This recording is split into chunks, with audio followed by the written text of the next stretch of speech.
Close your eyes and imagine. What if the things in life that cause us the greatest pain, the things that bring us grief, are challenges? Challenges designed to help us grow, to ultimately become what we were always meant to be. We feel like we've been buried, but what if, like a seed, we've been planted? And having been planted, we grow to become a mighty tree. Now, open your eyes. Open your eyes to this way of viewing life. Come with me as we explore your true, infinite, eternal nature. This is Grief to Growth, and I am your host, Brian Smith. Hey everybody, this is Brian back with another episode of Grief to Growth, and today is a special episode. I've got with me my friend Kelvin Chin, and if you've listened to the show before, you might have heard Kelvin. He's been on a couple of times. He's got a lot of great stuff to say. I'm going to read his bio, and then we're going to talk about the event that he's here to talk about today. So he's an author and an afterlife expert. His first book is called Overcoming the Fear of Death Through Each of the Four Main Belief Systems, and it's a non-religious approach to overcoming the fear of death. In his new book, Marcus Aurelius Updated, The 21st Century Meditations on Living Life, it's a collection of 67 essays ranging from emotions, life principles, meditation, and the spiritual. I've read his first book, and I just started his second book. They're both fantastic. Kelvin is the executive director, and he's the founder of Turning Within Meditation and Overcoming the Fear of Death Foundations. He's an internationally recognized meditation teacher, featured in Business Insider, Newsweek, Kaiser Health News, and he's taught meditation at West Point and in the U.S. Army, including in the DMZ in Korea. He's been meditating for 50 years. He's taught meditation for 49 years to thousands of people in over 60 countries. And his past life memories reach back 6,000 years. He's a graduate of Dartmouth, Yale, and Boston College Law, and he's lived in 7 countries. Kelvin also organized the 30th November event held in Alexandria, Virginia in 2014, where a talk was given by George Hammond, who gave the history of spirituality on Earth in the Judeo-Christian-Islamic-Vedic traditions over the past 10,000 years. Now, I know that's a lot. That's what we're going to be talking about today. That talk was as shared in quite some detail with him by the founders of those traditions, who are now all on the other side. So today, Kelvin will be discussing how that talk came about and what was covered in that talk, sort of a preview of you going to listen to the talk yourself.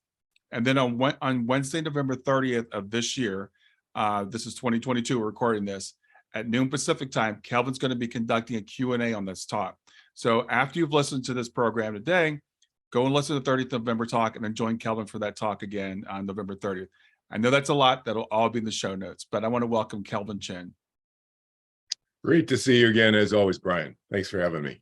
Yeah, it's always good to see you. So tell people about the 30th November. Yeah, so it obviously happened on 30th November, but this was, as Brian said, 2014. So this is coming up on the 8th year anniversary of that talk. It was held near DC, near Washington, DC, and right across the river in Alexandria, Virginia, at the George Washington Memorial building there, which is a Masonic temple. George Washington was a Mason, evidently. So we rented that space, and a lot of people showed up, and it was live streamed. So it was live streamed worldwide back then. As Brian mentioned, there's a recording, there's a video of the talk that exists at 30thnovember.com. And you have to remember to put in 30th November. There's no spaces or anything. It's just 30thnovember.com, 30thnovember.com. And you can watch the talk. And what we're going to do today is just kind of give you a preview of the talk.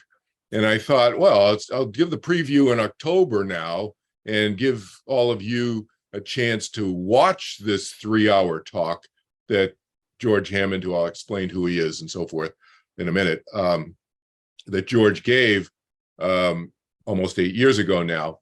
And then I'll run a Q&A on the 8th year anniversary, as Brian said, at the end of November, next month on 30th November, this year, next month. So what's the talk? So basically, the subject matter of the talk is the history of spirituality on planet Earth over the last 7 to 10,000 years ballpark in those four major traditions: Judeo-Christian, Islamic, Vedic traditions. And I think most of you will recognize all of those: Judeo, Jewish, Christian, Christianity and so forth, Islamic, obviously, and Vedic. Vedic, if people here are mostly from the US and Europe are watching this, the Vedic tradition is what you would know as India, that part of the world. Hinduism comes out of the Vedic tradition. So the Vedic tradition is the roots of that. Also, many of you, even here in the West, you know what Buddhism is. Buddhism comes out of the Vedic tradition. It's an offshoot of the Vedic tradition. So Vedic is more ancient. So those four major spiritual traditions, we could call them, Judeo-Christian, Islamic, Vedic traditions, pretty much account for most of the religions, the religious institutions on planet Earth today and for the last several thousand years. I Wikipedia'd one. I don't know why I did this, but I saw Wikipedia. It said there's 4,000 religions on planet Earth. Did you know that, Brian? 4,000 religions on planet Earth. It's crazy. Yeah, it is. I don't know what they count as, but some belief system that's X, Y, or Z, I suppose. But the 30th November talk focused on those four major ones. And the way it came about, let me just talk a little bit about, I made a list for myself here of kind of background points that aren't covered in the talk itself that will give those who are hearing this video kind of a leg up in terms of, just people watching it cold. I'll give you some inside, tips and kind of definitions of terms that George uses in the talk that, will help fast forward you through understanding what he's talking about. So first of all, who's this guy, George Hammond? So as I said, I helped organize the event. I was the main organizer of the event. George Hammond and I are friends this lifetime from Dartmouth College, where we both went to school. He's a couple of years younger than I am. So I introduced him to his meditation teacher this lifetime when we were at Dartmouth. We've taught meditation together. We're very, very close friends. And we've stayed in touch all those years, obviously. But who is he in the context of this 30th November talk? I want to give you a little background on him that he doesn't get into too much detail about himself here in this regard.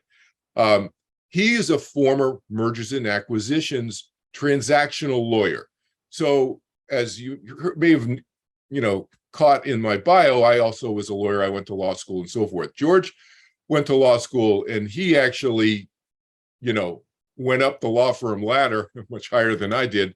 And he became a partner in a global law firm doing major global mergers and acquisitions. Those of you who don't know that term, mergers and acquisitions is what the term means. It's two companies getting together and merging, one other company acquiring or buying the other company. And these are very, very complex legal transactions. And he did, I think, I can't remember if it's $4 billion worth of mergers and acquisition deals over his 25, 30-year legal career. I say that to you because if those of you who know any lawyers or know any mergers and acquisitions lawyers who are doing global deals, you have to be very grounded. You have to have your act together. You have to be a very rational, logical, clear thinker. You have to be able to negotiate very complex deals, and you have to multitask and juggle like very complex ideas in your mind all at the same time. That's why I tell you that about him. Okay. Just as an aside, he was a senior lawyer on the biggest oil deal in Russian history that was privatized in 2004, and the CEO of that company was put in prison by Vladimir Putin. Oh, wow. And guess where all the money went. But so George has that background, okay? Very high profile mergers and acquisitions lawyer, did a lot of those deals. I say that's to you because he's not a psychic. It's not what he does. That's what he did. He's not a medium, you know? Yet what happened in his house, again, keep in mind, he and I have been meditating for 50 years, you know, and he and I taught meditation together for many years back in the 1970s together, before we both went to law school, of course. But what happened in his house that leads up to this 30 November talk was his sister tragically died. Okay, so many of you know I help people with death and dying issues and so forth and so on. So this is, you know, an area, we'll say, an area of life that I'm not unfamiliar with, death and dying. Well, I knew Mary, his sister was Mary, named Mary. Mary Iber was her married name. I knew Mary from college, you know, she visited us when we were at Dartmouth and so forth. She had had a heart problem, evidently, suddenly when she was visiting her son and her grandchildren in San Francisco. So she went in for an emergency surgery. It was a successful surgery. They sent her home to George's house to recuperate because he had an extra bedroom, so she could recuperate comfortably there. And she was going to recuperate for a few weeks and then get on a plane and fly home to Iowa, where she lived. Well, she died the next day after she went to sleep at George's house. They went to wake her up the next day, and she tragically had died in her sleep. So it shocked everybody, of course. She was seemingly on the road to recovery, et cetera, after a successful heart operation. If you've had anybody die in your home, you know it's a little bit more complicated than just somebody dying in a hospital room. You know, you call the police, and the police have to come and make sure everything's okay. You have to call somebody to take the body and so forth and so on. So George had a number of logistical stuff. Plus, he comes from a family of 12 kids. So obviously, all the siblings, they were all, at that point, prior to Mary's death, they were all 12 still alive, and they're all over the world. And so George, and some of them had flown in and left and so forth. And, you know, Brother Gary had just driven away literally a matter of an hour or two before to go home in Southern California. And George has to make some phone calls. So the point is, there's a bunch of logistics he's got to deal with. So, you know, a few hours later, he's taking a shower, and within minutes, Mary is talking to him while George is in the shower. And he knew it was Mary. And those of you, I can say this openly on your show, Brian, you know, because we've talked about these things and you talk about these things with other people. People who have had experience like this, you know, if you have a communication from a dead loved one, you know it's them. You know, sometimes you're not sure. I get it, and you know, I've opened up to the other side since 1986, so I understand. At first, I was doubting it, and so forth. But after you've had enough of these experiences, you kind of know. And if, especially in his case, it was her voice. He heard her voice in his head, and it was the same voice he had just been talking to when her body was still alive. Literally, whatever it was, you know, 12, 15 hours earlier, in his living room. And he knows the personality, and you know, those people who have had these experiences in your audience, Brian, they know, that's their sense of humor, or that's the way they talk, or that's the languaging they kind of use.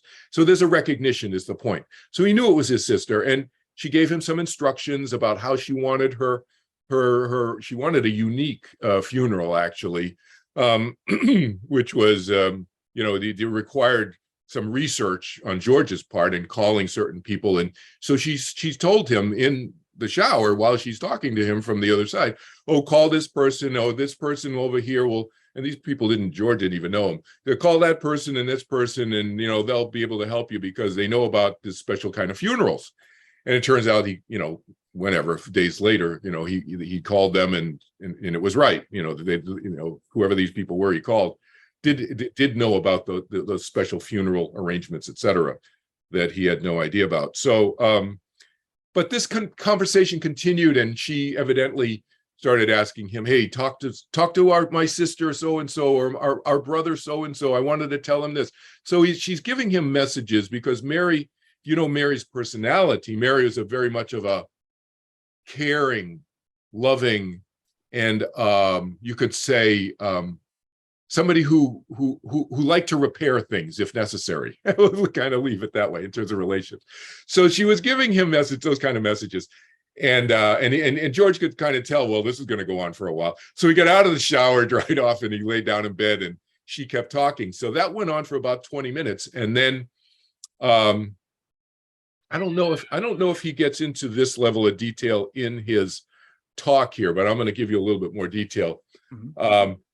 His mother and father come in, and they talk with him. She goes and gets the mother and father. Now their mother and father have both died.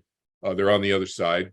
And again, they have a similar thing. So it's like, hey, talk to one of the kids about, oh, your father said this when she was 14 years old, and I've been wanting him to say this to her ever since. And, now she's probably 50, 55 years old, and it's like, and so those kind of parental messages were going, George was getting fed those from the parents and so forth. Mm-hmm. So that went on another 15 or 20 minutes or so.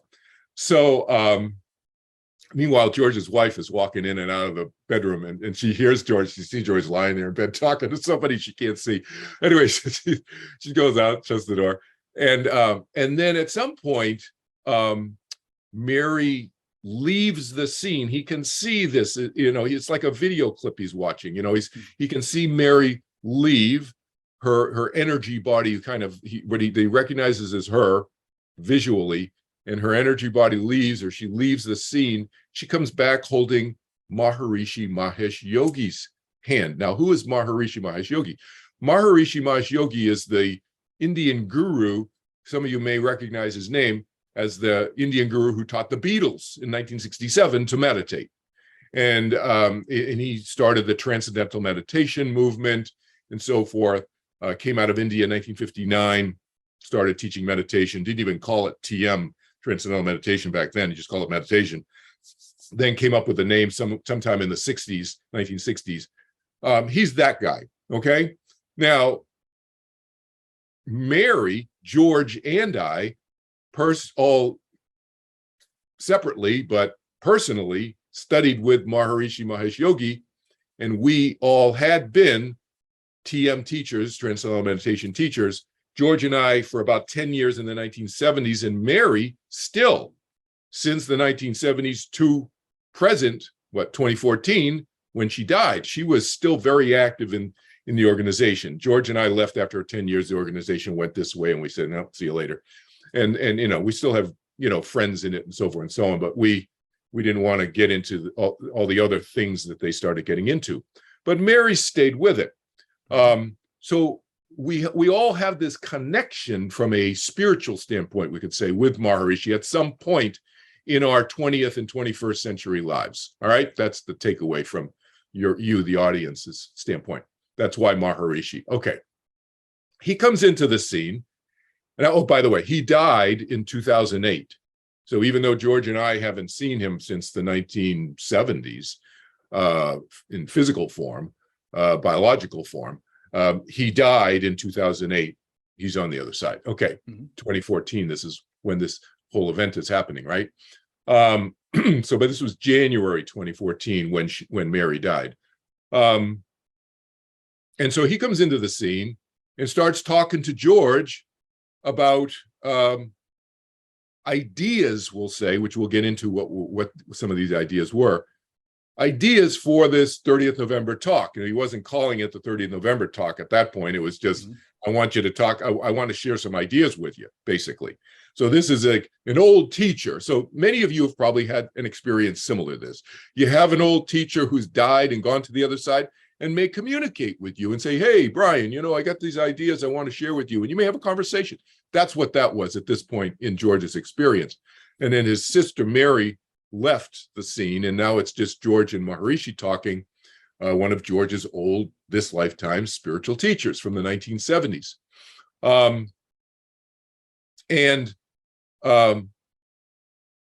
Then Maharishi says, you know what? I'll be right back. And he leaves the seat and he comes back with another one of George's old spiritual teachers, Jesus. So now it's Maharishi and Jesus talking to George, sharing ideas. The three of them basically having a conversation. That's the takeaway you want to look at it. Just using, 21st century English. There's a conversation going on amongst the three of them. And George gets into some detail, which I won't get into now, but I'll let him, I won't steal George's thunder from the talk. But he does get into some great detail in terms of what the experience of talking with them was like and what they looked like in this experience that he was having, just lying on his bed there talking to him. And that went on for about 90 minutes. And other people came, and because he had a bed, he's lying in bed, he's got his nightstand, he's got his clock right there. So he glanced at it while he was talking to Sister Mary. So he kind of knew when approximately this whole thing started. And so it went on for about 90 more minutes with Maharishi, Jesus, and then Shankara is another teacher, ancient teacher from the Vedic tradition. Those of you who don't know, you can Google him. Wikipedia's name, it's Shankara, Shankara, and Vyasa, Vyasa.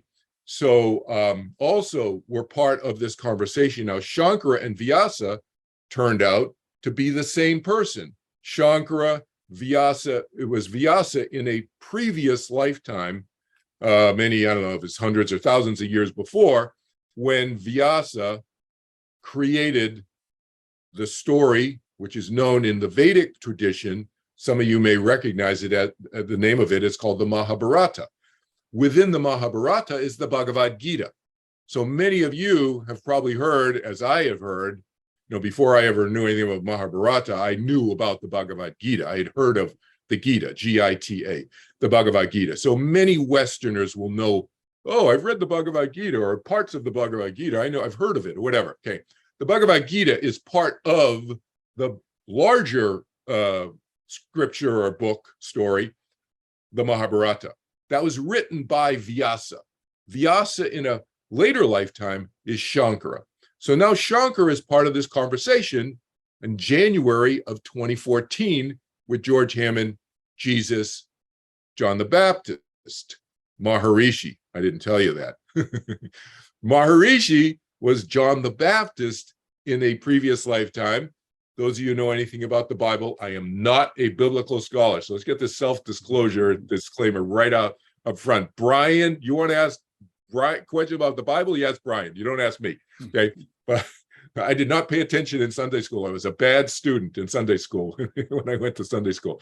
But evidently, I hear, and I've since read, that in the Bible, it does reference that John the Baptist and Elijah, is that right, Brian? Elijah, the prophet Elijah. Right. So were the same soul and reincarnated.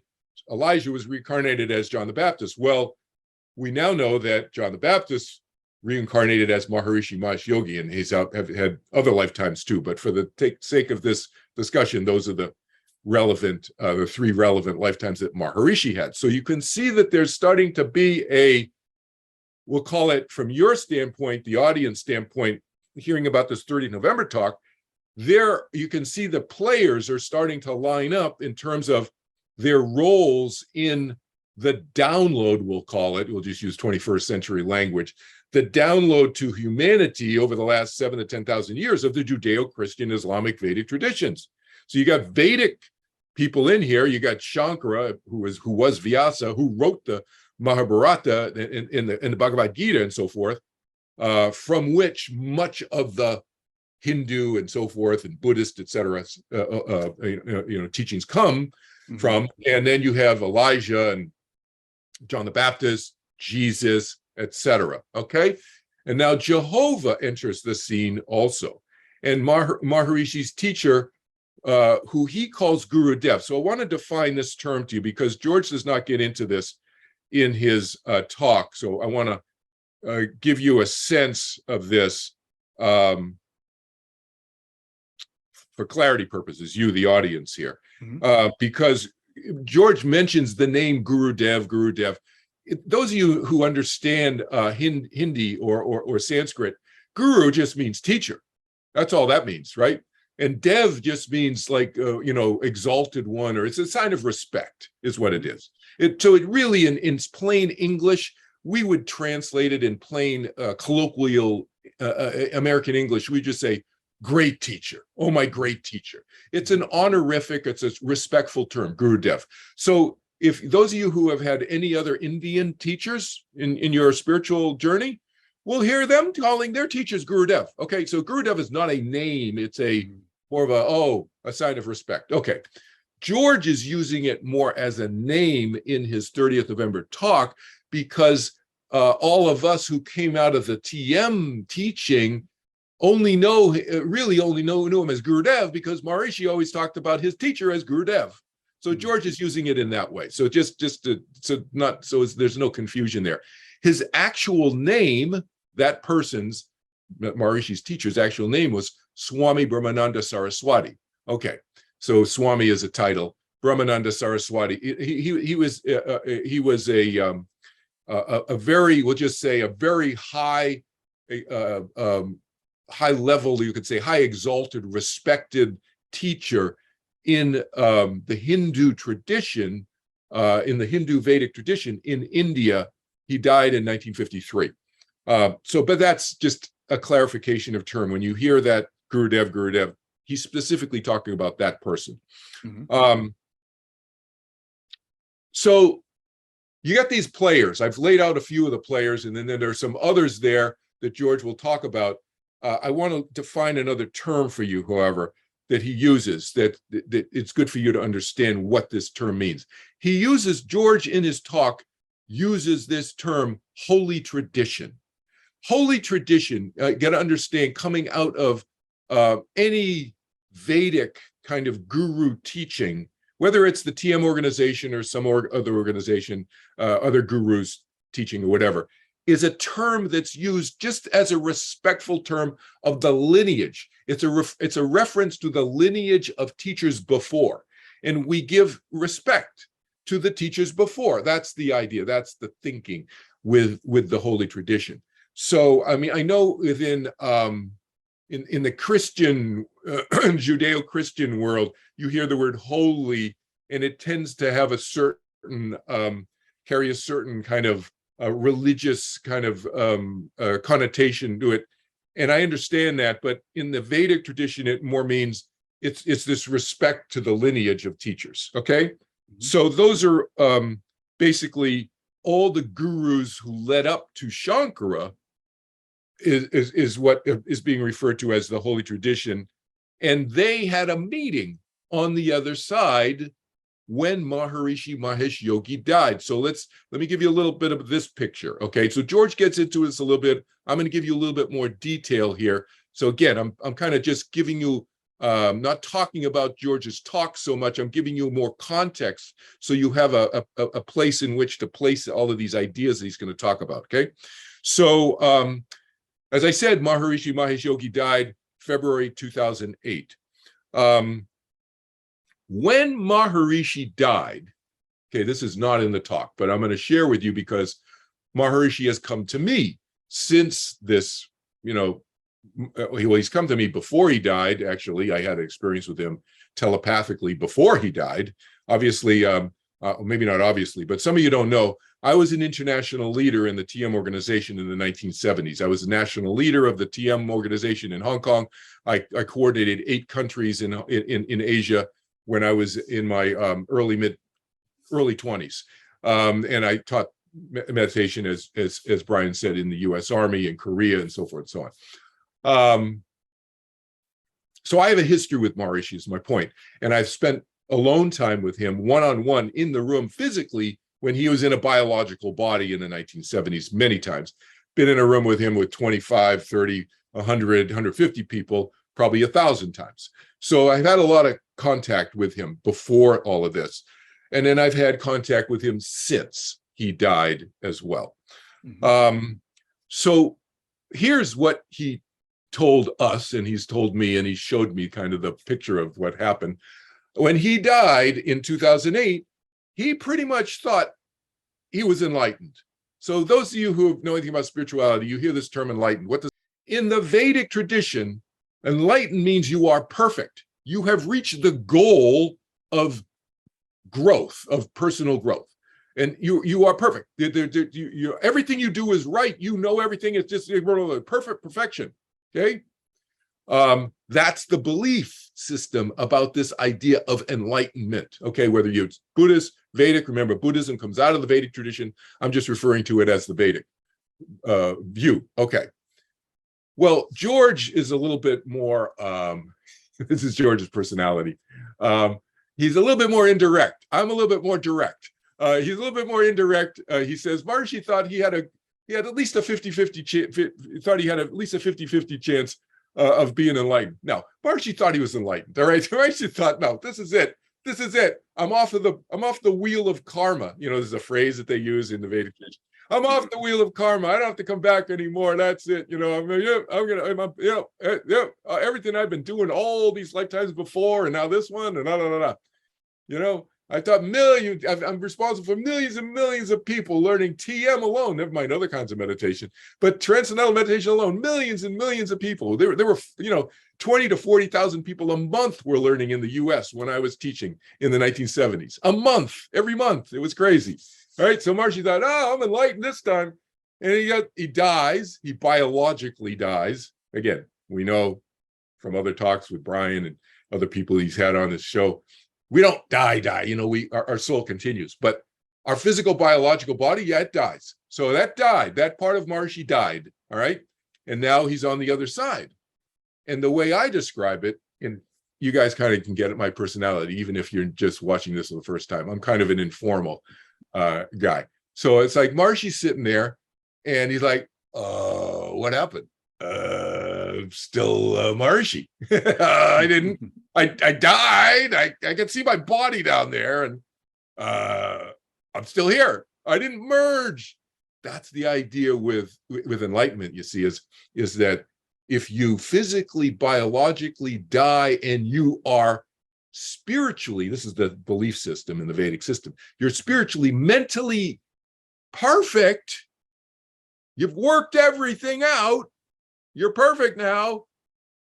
The belief system is that you merge, your consciousness merges with the ocean, the big cosmic soup that I call it, big cosmic soup. You lose your individuality. That is the belief system. You exist no more as an individual. All right. So sometimes, actually, you and I talked about this briefly on a previous session, Brian. The idea of a water molecule merging with the ocean, I think, is not a bad analogy, but you got to understand the analogy.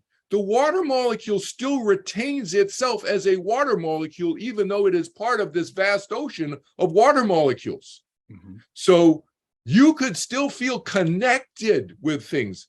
I do many times, you know, I've had that experience thousands of times. I have it now all the time. And I'm still in a physical body, last I checked. Yeah. Otherwise, we have a new Zoom feature here, but I don't think we do. The connection. So I've not lost my water molecule-ness, even though I get the connection. So I think it's a good analogy. It's the analogy is misunderstood. The analogy of the water molecule, you know, rejoining with the ocean and so forth. It's not a bad analogy. It's misinterpreted. So the water molecule does not lose its individuality when it's connected with all other water molecules. It is not, right? It doesn't stop being a water molecule, right? So that's a point of clarification. You can interview other people on when they use that analogy, when they say, "Well, we merge." So, well, wait a minute, does the water molecule still exist? Yeah, it does. So that's that. So Maharishi is having that experience. He feels like, I feel so open and expanded and connected, but I still remember who I am. I'm still Maharishi. I still remember who I was. And then this is, again, the Kelvin Chin informal version of the story that Maharishi showed me. It's like these guys over in the card table in the corner of the room over there, and they go, "Hey, dude, Maharishi, come over here. We didn't talk. And it's Jesus and Jehovah and Shankara and about 10 or 15 or 20 other of these gurus and ancient spiritual teachers from all these traditions who are all sitting at this. Again, I'm just making this up. They're sitting over here in the corner playing cards or whatever, whatever. They're just sitting there chatting. But this is the Kelvin Chin insertion of humor. And Maharashi goes, yeah, and they start talking, and they have again, Kelvin Chin humor. They have a come to Jesus meeting, and they start fessing up with each other that, yeah, we didn't merge either. We thought we were going to merge. We didn't. None of us have merged. None of us. None of all of these spiritual teachers. Paramahansa Yogananda's over there, and there's a bunch of Buddhist teachers over there who, from the Buddhist tradition are over there, and they said, yeah, we didn't merge either. We thought we would. We thought we were done. There is no done. That's one of the takeaways of the 30th November talk. Mm-hmm. So again, this group that you'll hear George refer to that gave him this download of information, of ideas, they call themselves the movement. And the reason they call themselves the movement is simply because 7,000 to 10,000 years ago, when they all started chatting with each other on the other side, so about humanity, they said, wow, if we could get any movement at all in a positive direction, we've accomplished something. So that's why they started calling themselves the movement, evidently. And this talk, 30th November 2014, that you can see on the website, is the result of that discussion amongst those members of the movement that I've kind of elucidated to you here. Yeah. It's fascinating to me, and so as someone who's listened to the talk, and it is, as you said, it's about 3 hours long. So I broke it up into chunks. I walk every morning. I listen to it. Yeah. There's some concepts I think we have, like when you mentioned Jehovah was there. And so a lot of Christians equate Jehovah with God, and God being a perfect being. And so maybe you could clarify for us some of these characters and who they are. Yeah. So let's talk about Jehovah a little bit here. So Jehovah, because I've had conversations with Jehovah since. I had never had any conversation. Well, maybe I did, but I don't remember having had conversations with Jehovah before. But Jehovah, let's just say, let's get this out of the way. Jehovah is a very, very powerful being. Okay. So anything you hear me say about Jehovah or Jesus or John the Baptist, aka Maharashi, or Shankara, or anybody, is not to reduce or lower in your minds. I do not intend to lower in your minds the power of their minds. Okay. Mm-hmm. At the same time, they are more like you and me than most of us probably would realize, okay? And I first started having that experience, quite frankly, in 1970s when I met with Maharashi. Was he a powerful guy? Yeah, I got a headache every time. Sometimes I was with him because I would just start releasing so much stress in his presence, okay? But did I see him make mistakes sometimes and just do things off the cuff? Absolutely. I experienced them personally with him.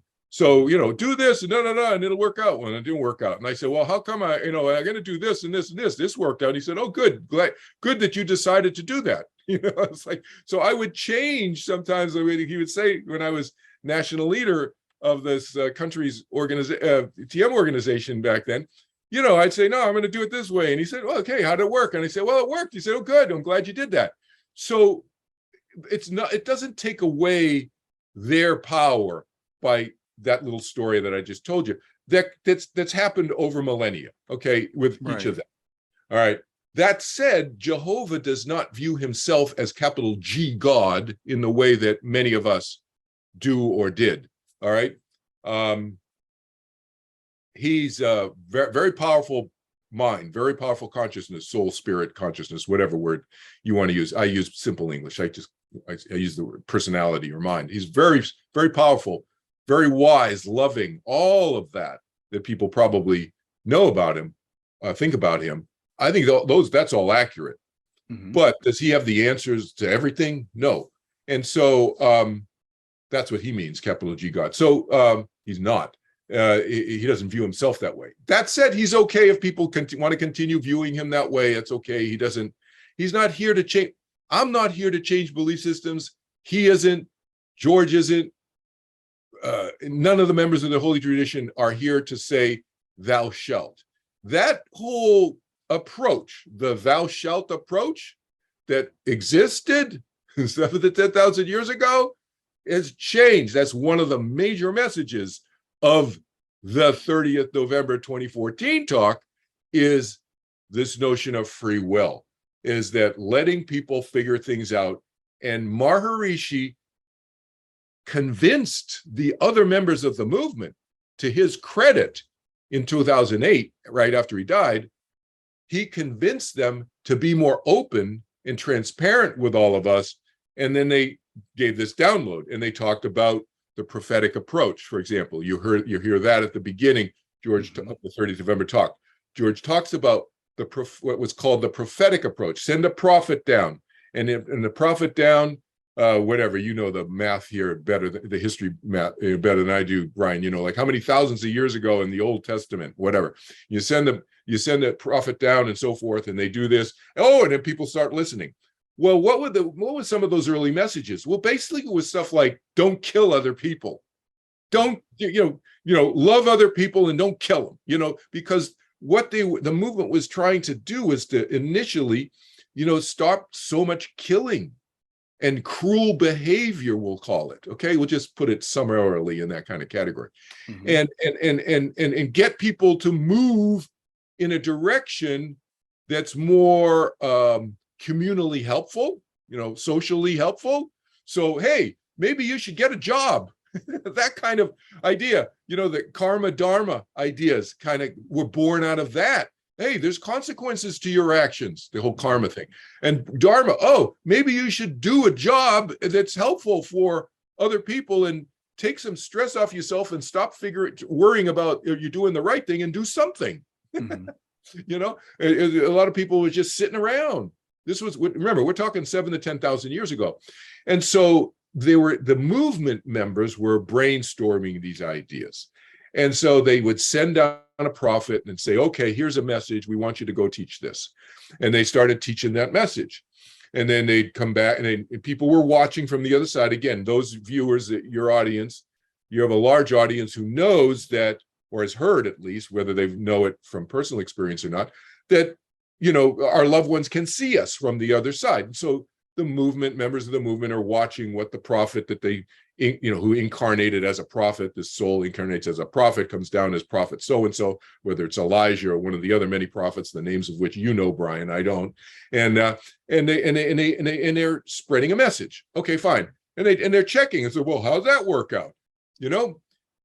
So then fast forward, what happened with Jehovah was Jehovah started seeing that, we'll call them, George doesn't use this phrase, but I'm going to use this phrase with you guys. You'll know what this means.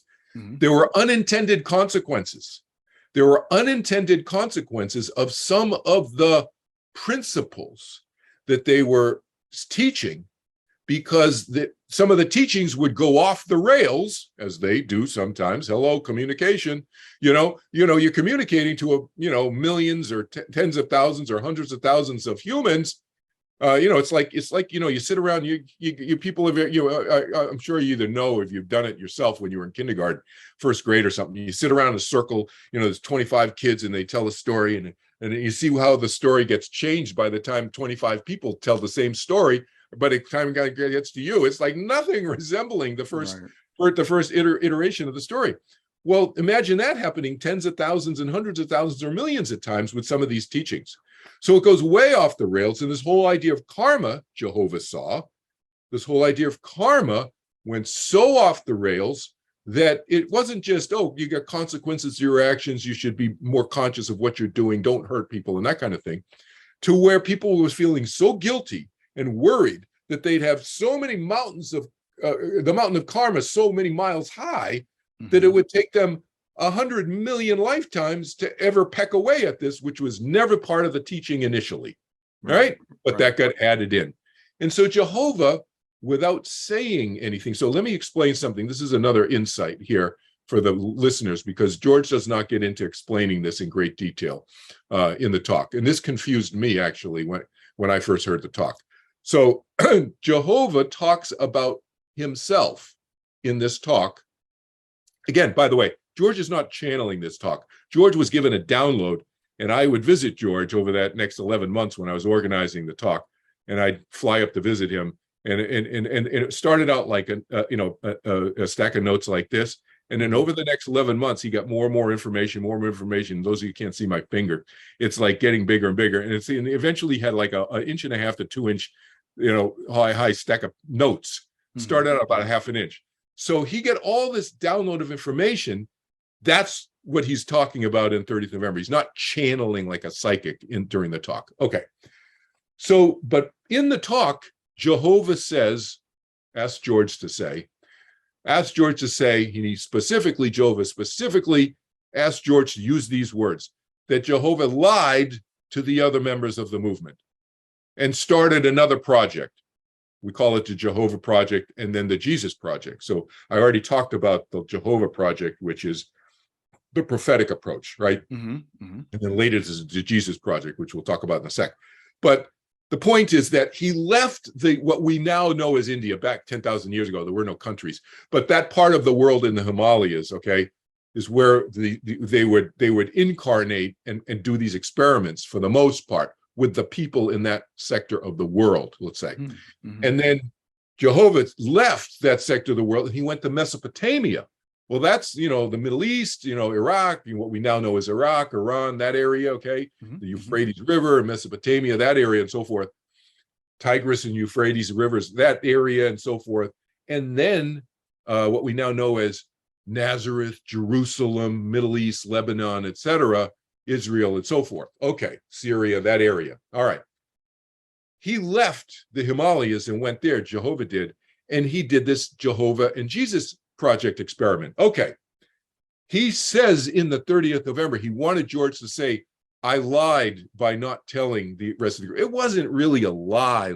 I mean, the way I think of lie, he wanted that to be made clear, I think, for teaching purposes, for people who think of him as God, that he's he can't do anything wrong, kind of a thing. To know that he was trying to help, and and he didn't tell his friends because he wanted his experiment in the Middle East to be without interference from other people.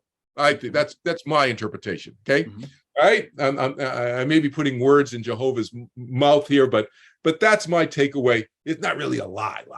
It's like, hey, I'm going to go do my thing because why? He saw, as I said, karma dharma thing going off the rails, really creating suffering in people in what we now call the Indian Peninsula. Okay, that part of Asia.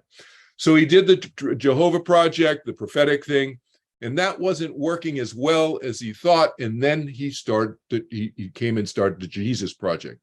That's where I got involved. So my involvement with the Jesus Project. So I'm not, I'm like an outlier. I kind of do my own thing. And but I was brought in. I first met actually George when he was part of this movement group 4,000 years ago when I was an Egyptian priest, and he was in Egypt, obviously, but he was a Jew in Egypt at the time, George, that lifetime. But he was part of this project and so forth back then. I went off, I did my own thing and so forth, and then I got recruited back in on the other side to be part of the Jesus Project. So the Jesus Project was John the Baptist, and many of you know this from, this is somewhat described in the Bible. Not everything in the Bible is, accurate. We know that because it was written many, many hundreds of years, over many hundred years, several hundred year period after Jesus died and so forth. And Paul really is the one who is the father of Christianity, not Jesus, really. And we know that from religious history. But the idea is that, the actual concept of the Jesus Project was that John the Baptist would go in and plow the field, kind of start getting people thinking more inwardly and so forth. And then Jesus would come into the picture and they would work together. That was the plan. That was the soul plan. So many of you who are watching this know the idea of soul plan. So was there a soul plan on the other side? Yes. And we call it the Jesus Project, but you can call it whatever you want. We call it the Jesus Project. There was a soul plan for John the Baptist and Jesus to come in. Now, also, some of you may know just from your biblical studies that it's true that they were cousins. So their mothers were cousins, really. Elizabeth, who is John the Baptist's mother, and Mary, Miriam, Mary, in English we call it Mary, but westernized, but Miriam was Jesus's mother. Well, the two mothers were cousins, and so the Jesus and John the Baptist, the two biological children, were obviously related. Interesting. George does not mention this in the talk, but I'm going to give you guys another little insight. Mary, George's sister, who died in George's house, right? Mary, her birth name, Mary Hammond, but her married name, Mary Iber, I-B-E-R. Mary, in a previous lifetime, was Elizabeth, John the Baptist's mother.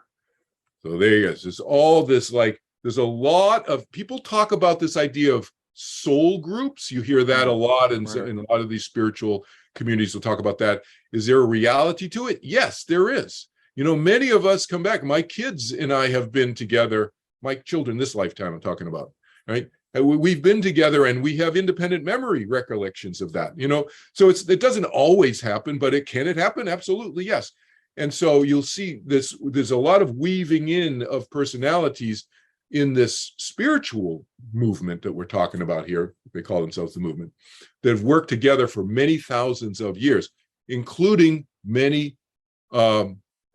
actually all of the 12 apostles and many of the 20 to 30 to 50 others who don't get any name recognition. They don't get any props in the Bible. Right. They're left out of the Bible. There's people don't realize there weren't just 12 apostles. There were 12 main apostles. Okay, fine. But there were 20, 30, 40, 50 of us. Right. Some of you who are watching this right now, if this is emotionally what I'm talking about, if some of what I'm saying, and when you watch the 30th November talk, some people were crying in the audience when they were sitting there. Just for what, why? Because you were there. You were probably there when all of this went down. And so those of you who don't know me, you don't know how I work. I give people free phone conversation worldwide about anything. And so specifically, some people have found me just through the internet and contacted me because of some very, very close connection that they had with Jesus or John the Baptist or any of these players here, but especially Jesus. And why Jesus? Because those of us who were there when he was crucified, it was a shock. It was a horrific thing. And it has scarred so many thousands of people who witnessed it then, physically, biologically witnessed it. They were there, physically there. It scarred them so deeply that they've been carrying it around for thousands of years, and many of them reach out to me and have found me, and I help them kind of work through that. Yeah, it's a very deep scar.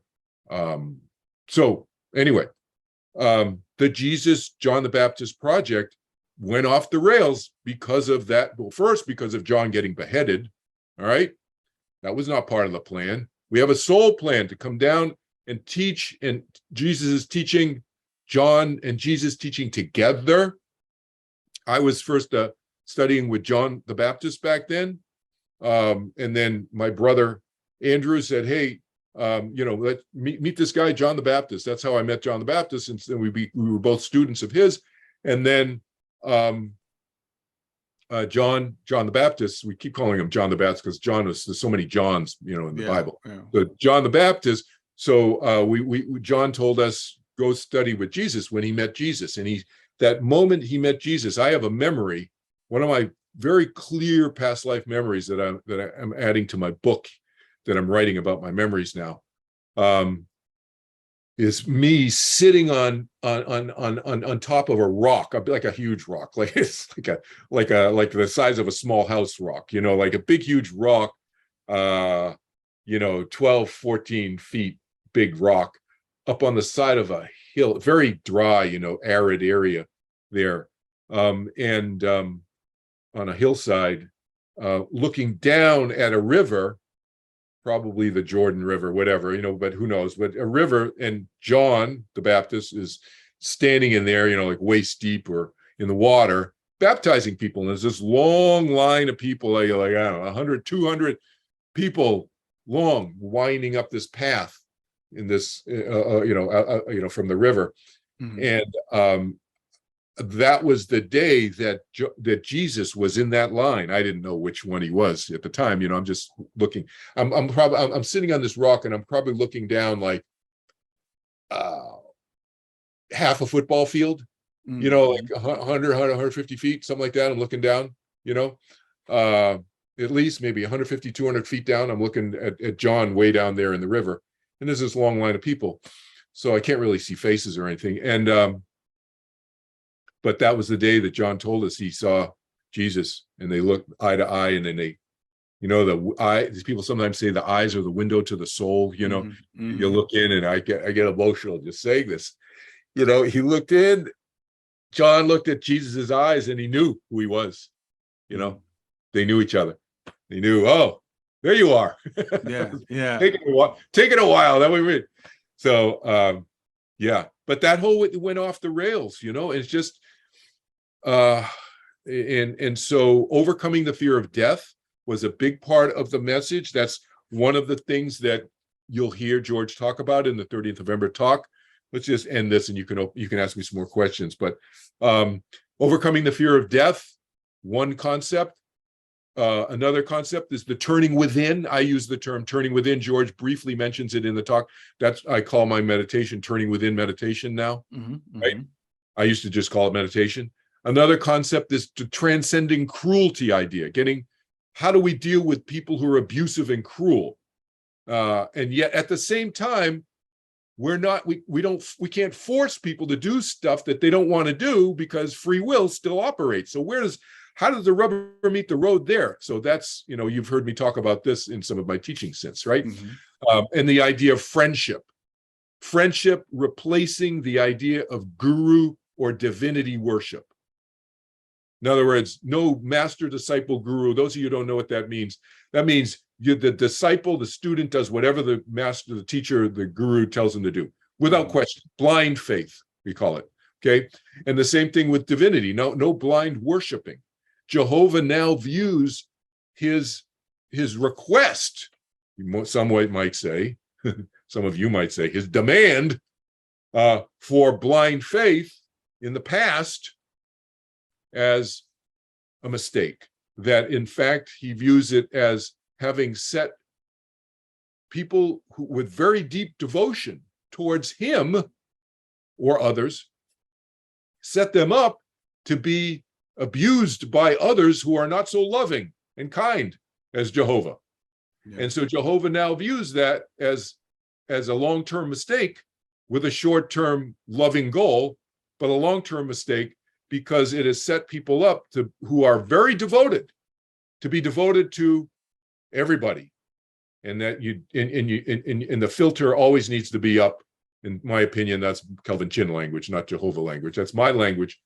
That we need to create boundaries when necessary, and make appropriate choices when people are cruel and abusive or hurtful, unkind, let's just say. So yeah, that kind of devotion works with somebody like Jehovah, but very few others, let's just say. So yeah. Those are some of the ideas. Go ahead, Brian. Yeah, well, I want to say I did listen to the talk. It's been a couple of years ago. I definitely want to listen to it again because there's so much there. But I find the arc of the whole thing fascinating, and the idea of various projects and how it ties together the major religions that we know about. And it kind of busts some of our myths, like, you know, like Jehovah could be very, very good and very, very powerful, but we say, well, Jehovah is omniscient and Jehovah is omnipotent, where apparently that's not really the case. And I think that's a kind of an important distinction for us to make. And you could see, like, some of the, as you're talking, and I love Jesus. I've always been a big fan of Jesus, and you can see him trying to get this message out, and it comes through the Gospels a little bit, but then it gets crushed by the church. Right. Exactly. Yeah. Paul changed the teaching, and the whole Jesus dying on the cross to save other people and to free them of their sins and all that was a horrific, I'm sorry to say, I'll be very direct. I mean, it was a horrific derailment of Jesus's teaching. It was never part of this. And to your point about being omnipotent, if Jehovah was omnipotent, he would have stopped the crucifixion of his beloved Jesus. So they're not biological father and son, but they still do. They have a very close relationship, the two souls, the two personalities. They're very, very close. And it's as if father and son, Jesus and Jehovah, kill him. He would have stopped that if he could. But you cannot interfere with the free will choices of, in that case, probably hundreds and thousands of minds. All of the minds who were demanding that Jesus be king of the Jews were all complicit in Jesus's murder. I'm sorry, but they were. And so, there were a lot of responsibility, to be passed around there for Jesus's crucifixion. It wasn't just one person or two people, Right. Well, exactly. And I tell people, and I've been a Christian, I was raised as a Christian my whole life, and some of this stuff just didn't make any sense. That, God killed his own son, or Jesus sacrificed himself. I'm like, well, if he was going to sacrifice himself, then why didn't he crawl up on an altar? Why did he have to be crucified? That doesn't make any sense to me. Yeah, exactly. Yeah. No, Paul created that. And Paul is a very charismatic person. I remember Paul, and I liked him, and he agreed to be remember Paul never met Jesus. He never knew him. He was never in his physical presence. He never heard him talk. He came on the scene 3.5 years after Jesus died.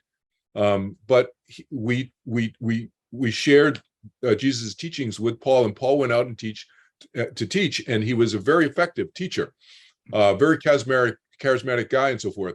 But then he went off the rails after he had this vision, and I think he may have had a vision, but it wasn't a vision. And that's when he started calling Jesus Christ. That's when this whole Christ thing, we didn't never call Jesus Christ, but that's a Greek thing, right? So Paul had this whole background in Greek. He's, spoke Greek, read and wrote Greek. It's over, it's from Tarsus, which is now Turkey part. And in his family, moved when he was 9 years old down to the area, wherever in Nazareth, Jerusalem-ish area, in that area, whatever town I can remember. But he inserted this whole concept. And he may have had a vision, and Jesus may actually have come to him and said, Paul, what the heck are you doing? Killing my people. What are you doing? Right. One of my friends this lifetime, who I've met fairly recently, was stoned to death. And remember back then, 2,000 years ago, and remembers Paul sitting on a stool, leaning against a stucco wall, with a smile in his face while he was being stoned. My friend this lifetime was being stoned 2,000 years ago, stoned to death, for teaching Jesus's teachings. Right. Paul was sitting there watching him. So, I mean, really, so no wonder Jesus came to Paul and said, hey, what are you doing? But then Paul conflated that and expanded that into this whole notion that he derailed the teaching, but created this great path towards what we know as Christianity today, which is not Jesus's teaching. Yeah, exactly. So it, to me, again, as I hear this, it makes sense that there would be another go round, right? And so these beings that some people worship as being omnipotent, omniscient, omnipresent, all those things, um, they're still experimenting, I think is the word you use. They're still trying to help guide us in the best path for humanity. Yeah, and you'll hear in the 30th November talk again, teaser alert. You'll hear when you watch it, those of you who haven't watched it yet, you'll see that it going forward is an encouragement by these spiritual leaders of the Judeo-Christian-Islamic-Vedic traditions to live our lives exercising our freedom of free will, and at the same time making choices that are less cruel. Because why? Because cruelty does not really feed our happiness, although for cruel people it does in the short term, but long term it doesn't. Short term it works for cruel people, right? They make people feel terrible around them. Oh, I feel better all of a sudden. But the takeaway, one of the takeaway teachings that, again, there's so much packed into this 3 hours. George can't get into the detail that I can get into in the subsequent talks, and we'll get into in the Q&A when we talk on 30th November after people watch this. But one of the things is to just develop and turn within and strengthen ourselves from within more foundationally, we'll say, and therefore the cruel aspects that we all kind of have, nobody's perfect, start to drop away. Mm-hmm. And so that's a takeaway that George just very lightly touches on, in the talk, because he was running out of time. He thought it would be a 2-hour talk. and the other funny thing that you guys, you'll see me in the audience, we're sitting next to my kids. But what I did was, at some point, I knew it was, because I was looking at my watch and I'm like, wow, it's like 2 hours. It's like we're already like 2 hours. I was walking around waving at George to kind of get his attention. Mm-hmm. And so we had 5 cameras there, and the manager of the video crew was like waving it. He couldn't see us because the lights were so bright. He couldn't see anything. Yeah.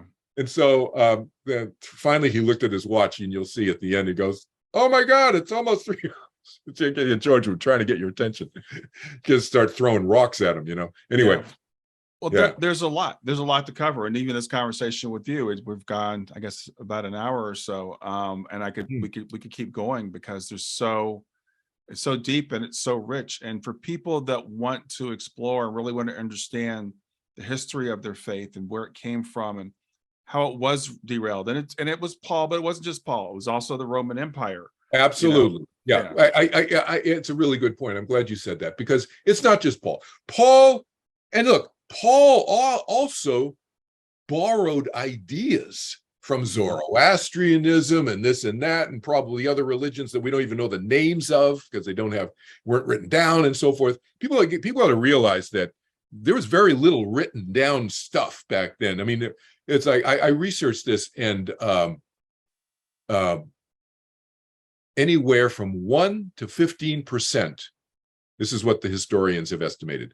1 to 15% of the population then could read and write. Mm-hmm. And so closer to 15% would be probably the wealthier people, right? But most people are probably 1 to 3% of most of the masses could read and write. That's probably accurate. That means 85 to 99% of the people were illiterate.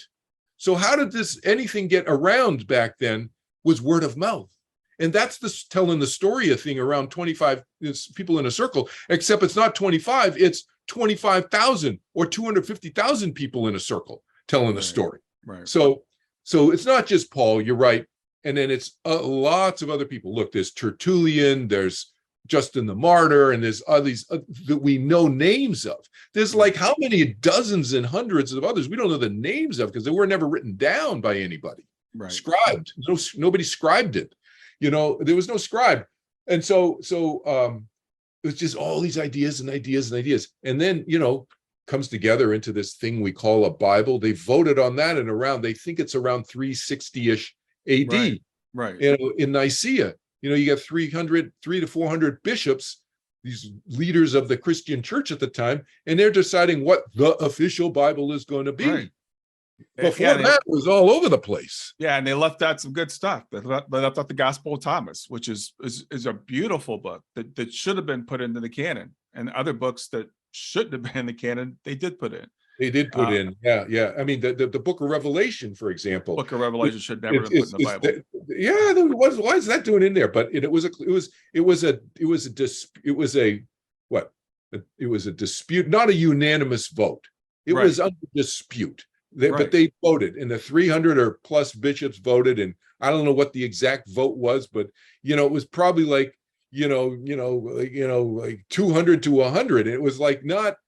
It was not unanimous that to put the Book of Revelation in with apocalypse and all this stuff and so, but it's in the Bible, so people think, oh, blah, blah, blah, blah, blah. A lot of politics going on, and you're right. It's not just all Paul's fault, but he does need to own his role in this, and he really did do a number on Jesus's teachings and do a disservice. Yeah. But anyway, so yeah, I hope this helps give you a little bit more context to the 30th November talk. When any of you in the audience, go to watch it, it's 30thnovember.com. And there's a lot more stuff, Brian. Actually, we didn't talk about this, but just a quick one sentence on this. There's a lot of stuff on that website that's not just the talk, too. You got the talk, and you got the Q&A afterwards, which goes for another 45 minutes.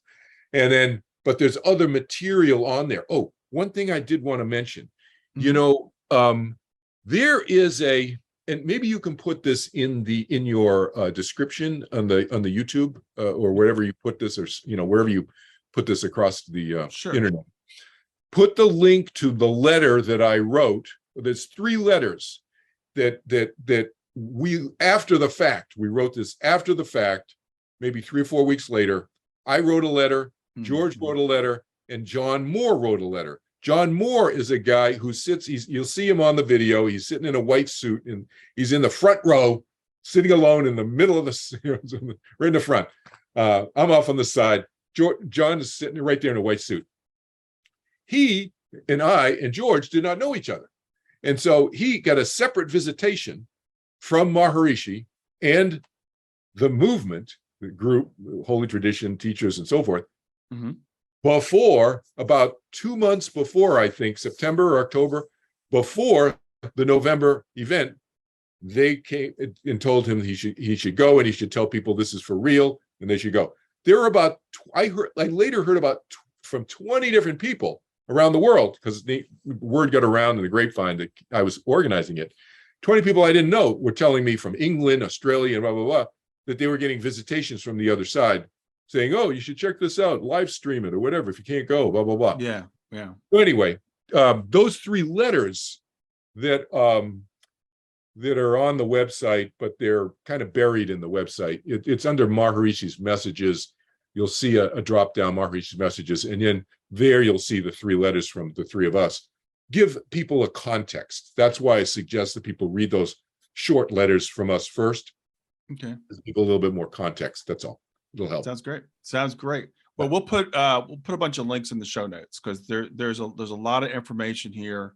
It's pretty dense, but I think it's worth going through if you want to have some clue what's been going on in mankind for the last 7,000-10,000 years, why we have these different religions, why they seem to be evolving, where they went off the rails, and most importantly, what we need to be doing today, which I love this talk about, more of a friend than a teacher guru thing, making sure, we exercise our free will, because so many religions take that away from us. I see so many people saying, well, I can't do this because the Bible says that that's not good, even though it goes against our common sense, right?